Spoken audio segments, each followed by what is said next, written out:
ఈ నెల 9వ తారీఖు నాడు సాయంత్రం 6:30 టైంలో ఒక విక్టిమ్ మాసర్ బ్యాంక్ నుంచి వచ్చారు. Age 22 years student. ఇతను ఏంటంటే గ్రైండర్ యాప్లో ఇతను లాగిన్ అయ్యాడు. లాగిన్ అయితే ఇతనికి ఒక ఆఫర్ వస్తుంది మల్లెపల్లి ఏరియా నుంచి.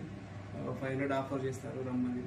ఇతను మల్లెపల్లి ఏరియాలకు వచ్చిన తర్వాత ఇతని దోస్తు ఫాద్ అనే పేరు మీద గ్రైండర్ యాప్లో లాగిన్ అయ్యాడు. అతను ఫాద్ పేరు మీద అతను పిలిచిన తర్వాత మల్లెపల్లిలో ఒక లేన్లోకి తీసుకుపోయి అతను ఇద్దరు దోస్తులు కలిసి ఇతని ఫోను, ఇయర్ ఫోన్స్ అవి తీసుకొని ఫోన్లో ఉన్న స్క్రీన్ షాట్స్, చాటింగ్, ఇతనితో జరిగిన చాటింగ్ అంతా స్క్రీన్ షాట్లో అతని ఫోన్లో ఉన్న న్యూడ్ ఫొటోస్, పిక్చర్స్ అవన్నీ తీసుకొని వాళ్ళ ఫ్యామిలీ మెంబర్స్ యొక్క కాంటాక్ట్ నెంబర్స్, ఫాదర్ మదర్ యొక్క కాంటాక్ట్ నెంబర్ తీసుకొని ఇతని దగ్గర ఉన్న 500 ఇయర్ ఫోన్స్ గుంజుకుంటారు.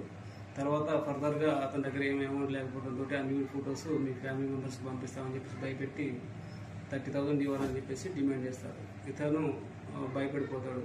అతను 30,000 ఇష్టం లేక పోలీసు వాళ్ళని అప్రోచ్ అయితే మేము వాళ్ళ మీద ఎక్స్ట్రాక్షన్ కేసు పెట్టడం జరిగింది.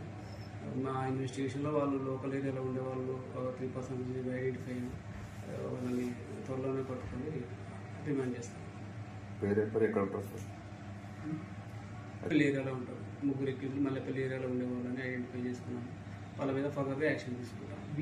గ్రైండర్ వాళ్ళ రిక్వైర్మెంట్ బట్టి ఉంటుంది. 500 ఉండొచ్చు, 1000 ఉండొచ్చు, వాళ్ళ ఇష్టం. కస్టమర్స్ అది nothing but dating app. Customer requirement బట్టి రేట్ మారుతుంటుంది.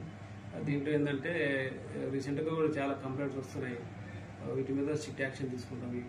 Section sir extraction 308 Clause 2 and 3 Subclause 5 BNS Act.